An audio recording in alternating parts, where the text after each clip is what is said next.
తిరుమల శ్రీవారిని ఎమ్మెల్యే సుజనా చౌదరి దర్శించుకున్నారు. అర్చన సేవలో పాల్గొన్న ఎమ్మెల్యేకు టీటీడీ అధికారులు ప్రత్యేక దర్శన ఏర్పాట్లు చేశారు. దర్శనానంతరం రంగనాయకుల మండపంలో వేద పండితులు ఆశీర్వచనం పలకగా అధికారులు శ్రీవారి తీర్థ ప్రసాదాలను అందజేశారు.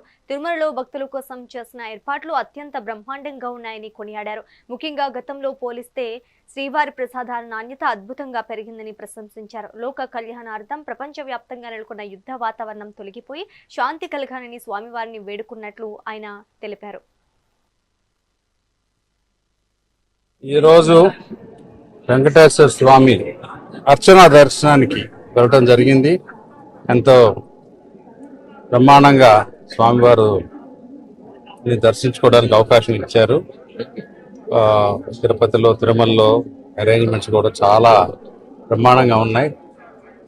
స్వామివారి దర్శనం తర్వాత ఇచ్చిన ప్రసాదాలు కూడా చాలా క్వాలిటీలో డెఫినెట్గా తేడా వచ్చింది. చాలా బాగుంది, చాలా సంతోషం.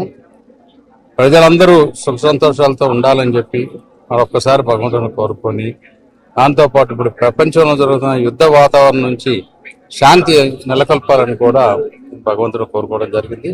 అందరూ బాగుండాలి, అందరిలో మేము ఉండాలని చెప్పి భగవంతుడు ప్రార్థించాను. చాలా సంతోషం.